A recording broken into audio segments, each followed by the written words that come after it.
नमस्कार दोस्तों, देखो सीखो स्टडी में आप सभी लोगों का स्वागत है। दोस्तों सामान्य ज्ञान का सेट नंबर यहाँ पर 30 आ चुका है। अगर आप एग्जाम देने जा रहे हैं यूपी ट्रिपल का जूनियर असिस्टेंट, यूपी ट्रिपल का पीटी, यूपी पुलिस या फिर आप VPO, video, railway, SSC, GD, MTS, tradesman, group D, RPF, Delhi police, कोई भी एग्जाम देने जा रहे हैं दोस्तों, तो आपके लिए 100% दोस्तों जो क्वेश्चन फंसने के चांसेस है हमारे सीरीज में से आपके लिए बहुत इंपॉर्टेंट होगा। जैसे कि आप देखिए, सबसे पहला नंबर जो क्वेश्चन है 30 नंबर सेट का, हीराकुंड बांध दोस्तों किस नदी पर स्थित है? तो याद रखिएगा, ये जो स्थित है ये महानदी पर स्थित है। कहाँ पर?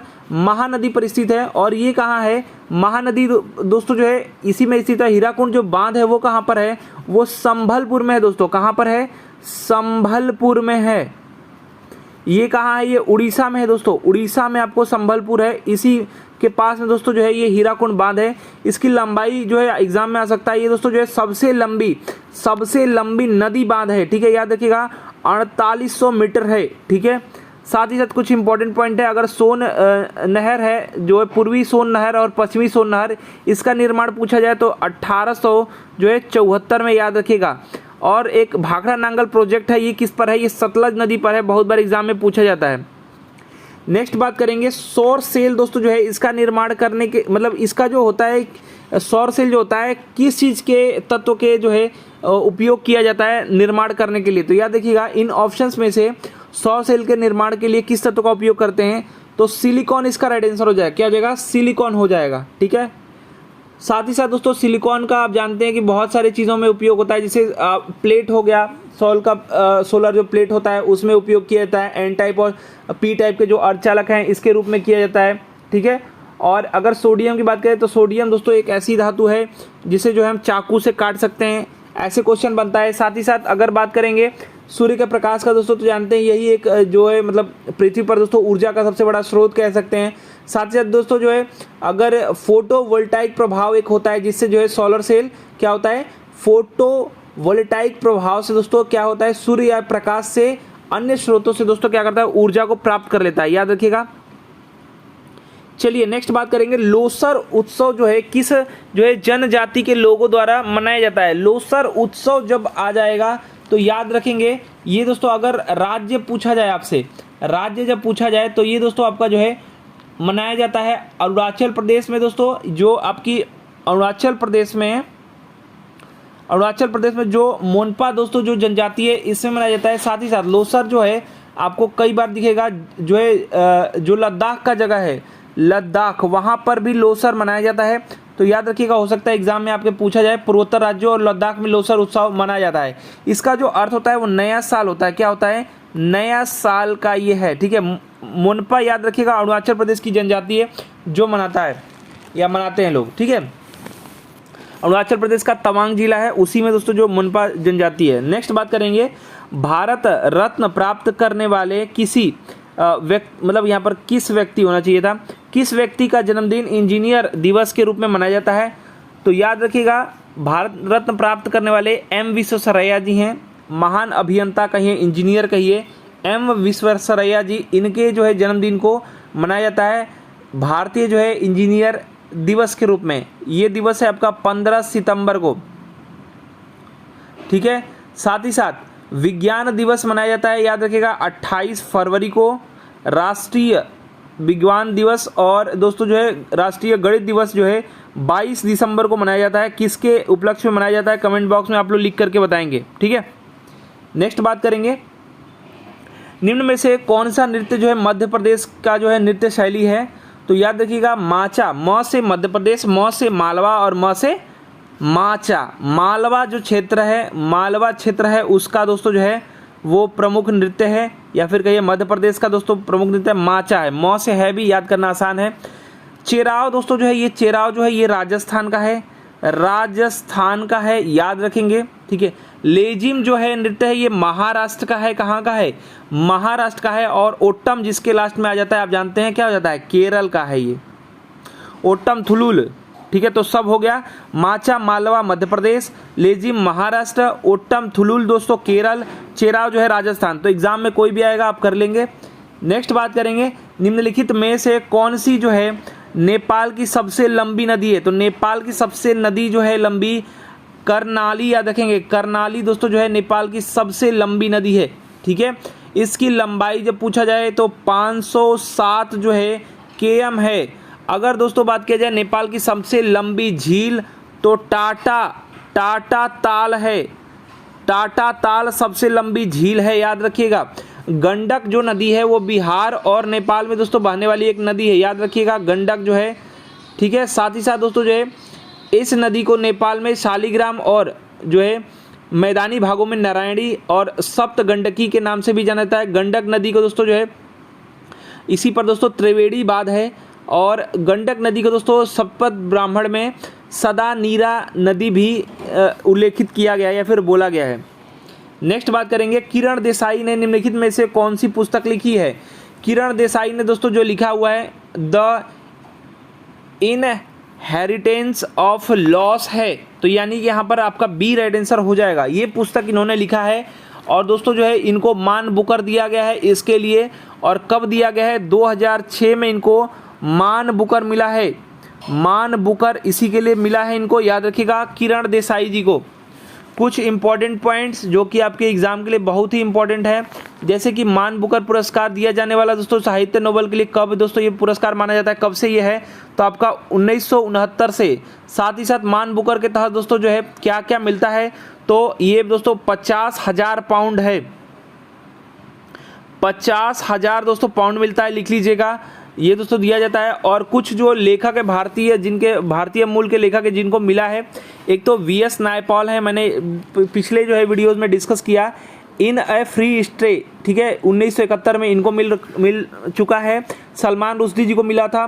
मिडनाइट चिल्ड्रेन 1981 में अरुंधति राय को मिल चुका है। The God of small things 1997 में और अरविंद अडिगा को मिल चुका है। व्हाइट टाइगर आपका 2008 में, ठीक है। नेक्स्ट बात करेंगे, संविधान सभा की पहली बैठक कब हुई, तो पहली बैठक हुई थी 9 दिसंबर 1946 को पहली बैठक हुई थी। तो इसमें जो था 1946 याद रखेंगे, ठीक है।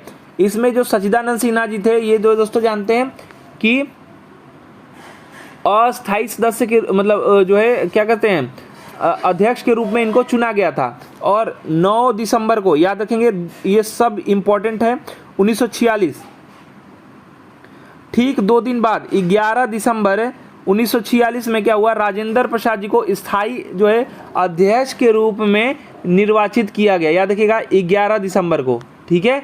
और अगर भारतीय संविधान का समय पूछा जाए कितने दिन में तैयार हो गया, तो 2 वर्ष 11 मंथ या फिर महीना और 18 दिन लगा था, 18 डेज, ठीक है। 2 ईयर 11 मंथ मतलब 11 मंथ और 18 डेज में दोस्तों तैयार हुआ था, ठीक है। कुल अधिवेशन दोस्तों 11 अधिवेशन बैठे थे और अंतिम जो अधिवेशन रहा वो आपका 26 नवंबर 1949 के दिन दोस्तों इसको अंगीकृत कर लिया गया। अगर दोस्तों बात किया जाए कि संविधान जो भारतीय संविधान इसके निर्माण के समय बेनेगल नरसिम्हा राव जी को दोस्तों जो है संवैधानिक सलाहकार नियुक्त किया गया था। कई लोग BN राव सुन के जानते हैं भीमराव अंबेडकर की बात हो रही है, तो ये जो है बेनेगल नरसिम्हा राव जी का नाम है, BN राव, ठीक है। संवैधानिक सलाहकार इन्हीं को नियुक्त किया गया था। नेक्स्ट बात करेंगे, निम्न तो किस राज्य में विधान परिषद है, तो दोस्तों याद रखिएगा जो है आपके 6 राज्य हैं, जिसमें आपका जो है आंध्र प्रदेश है, AP, ठीक है। उसके बाद आप UP याद रखेंगे, फिर तेलंगाना याद रखेंगे, बिहार याद रखेंगे, महाराष्ट्र याद रखेंगे, ठीक है, और कर्नाटक याद रखेंगे। आंध्र प्रदेश, उत्तर प्रदेश, तेलंगाना, बिहार, महाराष्ट्र और कर्नाटक, इन 6 राज्यों में विधान परिषद है। यही पूछा जा रहा है राज्य कौन से राज्य में है, तो इसमें से UP आपका दे रखा है ऑप्शन में, तो UP आपका राइट आंसर हो जाएगा। कुछ इंपॉर्टेंट पॉइंट सुनेंगे। विधान परिषद के सदस्यों का दोस्तों जो संख्या होता है, जो संबंधित विधानसभा है, मतलब जिस राज्य की बात हो रही है, ठीक है, उसका अधिकतम क्या हो सकता है, 1/3 हो सकता है अधिकतम, और न्यूनतम जो हो सकता है वो 40 हो सकता है, ठीक है। न्यूनतम 40 जो है निश्चित की गई है, अधिकतम जो है 1/3 उसका हो सकता है। साथ ही साथ 5/6 जो है ये सदस्यों का दोस्तों चुनाव होता है अप्रत्यक्ष रूप से। साथ ही साथ 1/6 जो सदस्य हैं इनका जो दोस्तों नामित किए जाते हैं राज्यपाल के द्वारा, ठीक है। चलिए नेक्स्ट बात करेंगे। नेक्स्ट क्वेश्चन है, निम्नलिखित में से किस, यहाँ पर किस है, किस जो है केंद्र शासित प्रदेश का राज्यसभा में प्रतिनिधित्व है? तो यहाँ पर पुदुचेरी हो जाएगा। पुदुचेरी का दोस्तों जो है राज्यसभा में प्रतिनिधित्व है। कुछ इंपॉर्टेंट पॉइंट देख लीजिएगा। पुदुचेरी दोस्तों भारत में दोस्तों एक विधानसभा बनाने वाला पहला जो है केंद्र शासित प्रदेश है, याद रखेंगे। साथ ही साथ इसमें इंपॉर्टेंट पॉइंट ये है कि जो है इसके जनक जो माना जाता है वो फ्रैंकोइस मार्टिन को माना जाता है जनक, ठीक है। और पुदुचेरी का दोस्तों 1962 में केंद्र शासित प्रदेश ये बना है, ठीक है। और बात किया जाए केंद्र शासित प्रदेशों में दिल्ली हो गया, जम्मू कश्मीर हो गया, ठीक है, और पुदुचेरी हो गया। ये तीनों में दोस्तों क्या है, विधानसभा और मंत्रिपरिषद है, ठीक है, याद रखेंगे। इन तीनों में क्या है, विधानसभा और मंत्रिपरिषद है। नेक्स्ट क्वेश्चन बात करेंगे, निम्नलिखित में से किसको दोस्तों जो है अशोक ने न्यायिक प्रशासन के लिए, याद रखिएगा, न्यायिक प्रशासन के लिए नियुक्त किया था? तो अशोक ने दोस्तों रज्जुक को नियुक्त किया था, किसके लिए? न्यायिक प्रशासन के लिए। याद रखिएगा, रज्जुक दोस्तों जो है भूमि से संबंधित अधिकारी थे, जिन्हें न्यायिक जो है अधिकार जो है किसने दिया था? ये अशोक द्वारा दिया गया था। अशोक ने दोस्तों जो है धम्म महापात्र की नियुक्ति भी की थी। धम्म महापात्र दोस्तों जो है नैतिक आचरण और कल्याणकारी कार्यों से संबंधित अधिकारी थे। स्त्री जो है धम्म महापात्र की नियुक्ति भी अशोक द्वारा किया गया था।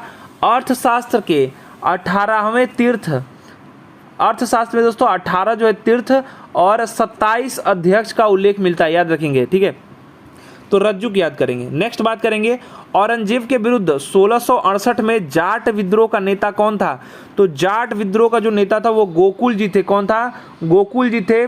और याद रखिएगा, गोकुल जी जो थे मथुरा के जो है तिलपट क्षेत्र का जमींदार थे, या फिर जमींदार थे। इन्होंने क्या किया, मथुरा में दोस्तों फौजदार एक अब्दुल नबी थी, उसका हत्या कर दिया इन्होंने। और बात करेंगे 1680 में, इस दशक में दोस्तों जो राजा राम जी हैं, इनको दोस्तों जो है इन्होंने क्या किया, मुगलों के विरुद्ध विद्रोह किया था, ठीक है।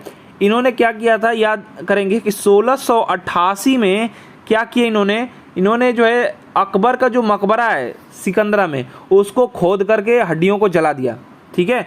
तो ये आपका क्या हो जाएगा, याद रखेंगे। गोकुल जी जो थे जाट विद्रोह के नेता थे, और 1680 में जो है मुगलों के विरुद्ध जो है राजा राम मोहन जी थे, और 88 में जो है अकबर की हड्डियाँ जला दी। और याद रखेंगे चूड़ामल ने भी मुगलों का विरोध किया था। नेक्स्ट बात करेंगे, कूका विद्रोह कहाँ हुआ था? तो कूका जो विद्रोह था वो पंजाब में हुआ था, याद रखेंगे। यहाँ पर सी राइट आंसर हो जाएगा। और कब हुआ था? 1872 में हुआ था। कब हुआ था? 1872 में हुआ था। साथ ही साथ कुछ आंदोलन और उनके नेतृत्वकर्ता को याद कर लीजिए या सुन लीजिए।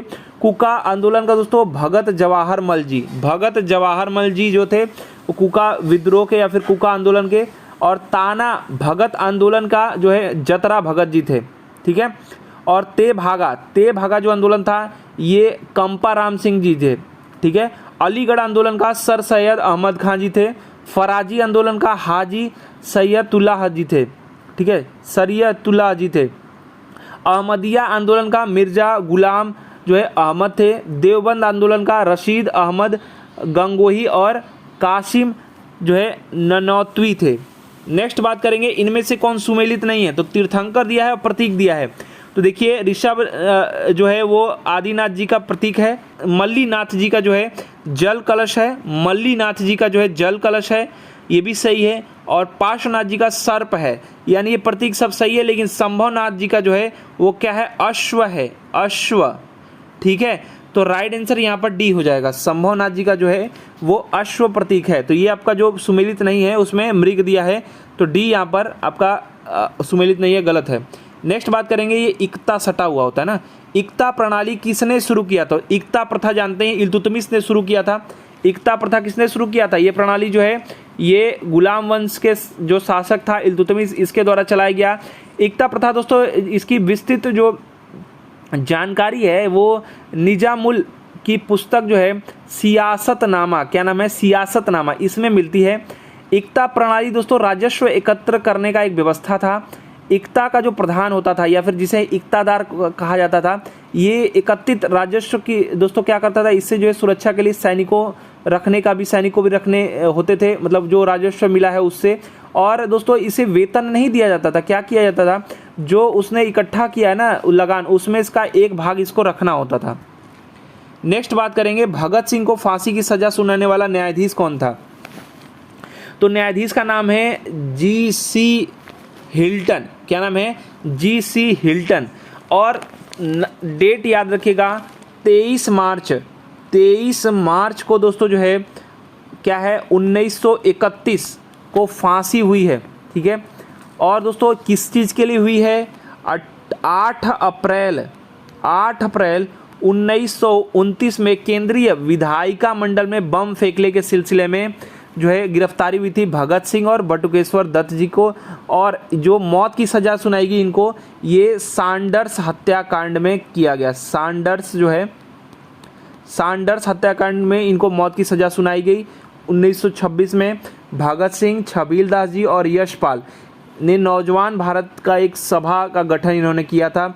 इनकी एक पुस्तक है भगत सिंह का वाई आई एम एथिस्ट। ठीक है। नेक्स्ट बात करेंगे इनमें से जो है कौन सुमेलित नहीं है। संगठन दिया है, संस्थापक दिया है। तो लैंड होल्डर समिति जो है सोसाइटी बोलेंगे, ये द्वारिकानाथ टैगोर जी का है, मतलब संस्थापक हैं, बिल्कुल ठीक है। ब्रिटिश इंडिया सोसाइटी के विलियम एडम्स हैं, ये भी ठीक है। और दोस्तों जो है इंडियन लीग के शिशिर कुमार घोष हैं, ये भी ठीक है। लेकिन इंडियन सोसाइटी के जो है ना वो एस.एन. बनर्जी और आनंद बोस जी हैं। तो आनंद मोहन बोस या फिर एस.एन. बनर्जी होना चाहिए। तो भगत सिंह दिया, यही यहाँ पर सुमेलित नहीं है। याद रखिएगा इंडियन सोसाइटी का कौन हो जाएगा? एस.एन. बनर्जी और आनंद बोस जी थे, आनंद मोहन बोस। नेक्स्ट बात करेंगे महाराष्ट्र में रामोसी कृषि जो है जत्था किसने स्थापित किया था। याद रखिएगा जो बलवंत फड़के जी हैं, वासुदेव बलवंत फड़के, इन्होंने दोस्तों जो है 1845 से लेकर के 83 तक दोस्तों जो है इन्होंने इसका स्थापना किया। फिर कहिए कि जो जत्था था उसको स्थापित किया। ठीक है। बम्बई प्रेसिडेंसी का दोस्तों जो है एक रोमासी जनजाति के लोगों को संगठित करके जो है क्या किया, रोमासी जो है कृषक जत्थे की स्थापना किया। ठीक है। सैनिक की तरह इनको बनाया और इनकी जो है मृत्यु हो गई 83 में, मतलब ये बहुत कम एज में ही चले गए। और इनको हो गया था टीबी, इनको काली पानी का सजा दिया गया और दोस्तों जो है इनको टीबी हो गया, जिनके कारण इनकी मृत्यु हो गई। और दोस्तों जो ज्योतिबा फुले का जब पूछा जाए, महाराष्ट्र में सत्यशोधक समाज की जो है स्थापना इन्होंने किया था 1873 में। नेक्स्ट बात करेंगे कानपुर षड्यंत्र मुकदमा कब हुआ। तो कानपुर षड्यंत्र मुकदमा दोस्तों 1924 में हुआ है। ठीक है। और साम्यवादी जो आंदोलन है, इनके जो बढ़ते प्रभाव थे, इसको रोकने के लिए ब्रिटिश सरकार ने दोस्तों 1924 में S.A. डांगे और मुजफ्फर दोस्तों अहमद और शौकत उस्मानी, गुलाम शौकत हुसैन, रामचरण लाल शर्मा और M.N. रॉय, सिंगारावेल चेट्टियार पर मुकदमा चलाया। इतने लोगों पर दोस्तों मुकदमा चलाया और इनको बोला गया कि ये गुप्त रूप से जो है क्रांतिकारी संगठन की स्थापना करने का प्रयास कर रहे हैं। और पेशेवर षड्यंत्र एवं जो है मेरठ षड्यंत्र मुकदमा भी साम्यवादी आंदोलन के विरुद्ध ही था। ठीक है। तो कानपुर वाला 24 याद रखेंगे। नेक्स्ट बात करेंगे अहमदाबाद टेक्सटाइल लेबर एसोसिएशन की स्थापना किसने किया। तो महात्मा गांधी जी ने किया था। दूसरी बार मैं इसको ले रहा हूँ, 1918 में किया था अहमदाबाद में, मतलब अहमदाबाद टेक्सटाइल लेबर एसोसिएशन का। साथ ही साथ आप याद रखेंगे लाला लाजपत राय जी ने 1920 में लाला लाजपत राय जी ने अखिल भारतीय जो है ट्रेड यूनियन कांग्रेस की प्रथम बैठक की अध्यक्षता किया था। और 1918 में ही क्या हुआ है, मद्रास मजदूर संघ की जो है के नाम से वीपी वाडिया ने दोस्तों मजदूर संघ की स्थापना भी किया है। 1918 में मद्रास मजदूर संघ के नाम से वीपी वाडिया जी ने मजदूर संघ की स्थापना भी किया है। साथ ही साथ 1929 का जो है पूछा जाता है तो अखिल भारतीय ट्रेड यूनियन कांग्रेस की अध्यक्षता जवाहरलाल नेहरू जी ने किया है। नेक्स्ट बात करेंगे डेटम रेखा क्या है। तो जो डेटम रेखा है दोस्तों, ये समुद्र तल की क्षैतिज रेखा जिसमें ऊंचाई और गहराई की माप होती है उसको कहते हैं डेटम रेखा। तो ऊंचाई और गहराई मापने के लिए है डेटम रेखा, अथवा वह बिंदु जिस पर दोस्तों पृथ्वी पर ये स्थित रहता है। ठीक है।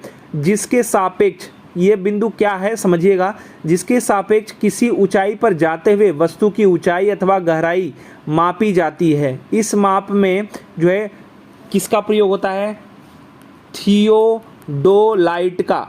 थियोडोलाइट का दोस्तों प्रयोग होता है, याद रखिएगा थियोडोलाइट का दोस्तों सहायता लिया जाता है। ठीक है, नेक्स्ट बात करेंगे, भारत के देशांतरीय विस्तार में लगभग कितनी डिग्री का अंतर है? तो लगभग 30 डिग्री का अंतर है देशांतरीय विस्तार में। ठीक है, कितने डिग्री का? 30 डिग्री का अंतर है। भारत उत्तरी गोलार्ध एवं पूर्वी देशांतर में स्थित है। भारत का जब दक्षिणतम बिंदु पूछा जाए तो निकोबार द्वीप समूह में इंदिरा पॉइंट, या इसी को क्या कहते हैं? पिगमिलियन पॉइंट। क्या कहते हैं? पिगमिलियन पॉइंट भी कहते हैं या फिर इंदिरा पॉइंट भी कहते हैं। जबकि अगर उत्तर में यानी ऊपर की बात किया जाएगा, उत्तर बिंदु इंदिरा कॉल क्या कहते हैं? उत्तर बिंदु इंदिरा कॉल कहते हैं। और पूर्वी बिंदु जो है किबिथु वालांगू अरुणाचल प्रदेश में, और पश्चिमी बिंदु की बात करेंगे तो गुहार मोती सर्किट रेखा ये गुजरात में है। नेक्स्ट बात करेंगे, कौन सा राष्ट्रीय राजमार्ग दिल्ली और कोलकाता को मथुरा और वाराणसी के रास्ते जोड़ता है? मथुरा और वाराणसी के रास्ते जोड़ रहा है। कौन सा राष्ट्रीय राजमार्ग है या फिर नेशनल हाईवे है? तो नेशनल हाईवे जो है 2 है। ठीक है, ये क्या करता है? दिल्ली और कोलकाता को और मथुरा और वाराणसी के रास्ते जोड़ देता है। तो राइट आंसर दोस्तों जो है आपका NH2 हो जाएगा। कुल लंबाई 1490 किमी है, 1490 किमी है दोस्तों। साथ ही साथ NH2 का नया नाम NH19 19 भी है। ठीक है, नया नाम 19 भी है। साथ ही साथ जो है NH7 को विलय कर दिया गया, किसमें? NH44 में, ये भी याद रखेंगे। ठीक है, NH4 जो है मुंबई से चेन्नई के बीच है, जिसकी कुल लंबाई 1415 है, यानी 1415 किमी। ठीक है, और NH6 जो है ये कोलकाता और मुंबई के बीच में है, जिसकी लंबाई 1945 किमी है, 1945 किमी है। ठीक है, तो ये सब याद रखिएगा। NH7 जो है वाराणसी से कन्याकुमारी तक 2369 किमी, और NH8 जो है दिल्ली जयपुर मुंबई के बीच है 2058 किमी। नेक्स्ट बात करेंगे, चिपको आंदोलन मूल रूप से किसके विरुद्ध था? पेड़ों की कटाई से था, वनों की कटाई। तो ऑप्शन नंबर सी हो जाएगा। इसमें कुछ नाम हैं जो बहुत ही इंपॉर्टेंट हैं, जैसे कि सुंदरलाल बहुगुणा जी का नाम आता है, जो है पर्यावरणविद थे, बहुत इंपॉर्टेंट है। उत्तराखंड में दोस्तों जो वनों की कटाई को रोकने के लिए स्थानीय निवासी पेड़ों से चिपक जाते थे। तो दोस्तों यहाँ पर आपका राइट आंसर क्या हो जाएगा? वनों की कटाई से संबंधित है। ठीक है, जल प्रदूषण की जब बात करेंगे, ऑप्शन नंबर ए में जो दे रखा है, जब आर्सेनिक, आयन और फ्लोरीन आदि की मात्रा जब है जल में बढ़ जाता है तो उसको कहते हैं जल प्रदूषण। आजकल ये हो रहा है, पानियों में आप देख रहे हैं गड़बड़ हो रही है। ठीक है, और सांस्कृतिक जो प्रदूषण होता है उसमें क्या होता है? अंधविश्वास, रूढ़िवादी प्रथा या जो विदेशी संस्कृति का प्रभाव के कारण जो संक्रांति की अवस्था हो जाती है उसको कहते हैं सांस्कृतिक प्रदूषण। नेक्स्ट बात करेंगे, निम्नलिखित में से कौन बंदरगाह मुख्यतः लौह जो है अयस्क का निर्यात करता है? इनमें से कौन सा बंदरगाह है जो लौह अयस्क का निर्यात करता है, एक्सपोर्ट करता है? तो वो है आपका पारादीप। पारादीप दोस्तों जो बंदरगाह है ये निर्यात करता है। अगर दोस्तों बात किया जाए मुंबई का, तो ये अगर एग्जाम में आता है तो प्राकृतिक जो है बंदरगाह है, याद रखिएगा प्राकृतिक। कांडला दोस्तों जो है ये कहाँ है? ये कांडला गुजरात का दोस्तों बंदरगाह है, गुजरात का। ठीक है, और विशाखापत्तनम जो है सबसे अगर आ जाएगा गहरा तो वो आपका विशाखापत्तनम हो जाएगा। विशाखापत्तनम याद रखिएगा बंदरगाह सबसे गहरा है। ठीक है, तो देखिए दोस्तों ये सामान्य ज्ञान का सेट नंबर 30 था। आशा करते हैं दोस्तों कि हमारा प्रयास, हमारा वीडियो पसंद आया होगा। वीडियो को अधिक से अधिक लाइक कीजिएगा, शेयर कीजिएगा। हमारा वीडियो देखने के लिए आप सभी लोगों का बहुत बहुत धन्यवाद। Please like and share. धन्यवाद।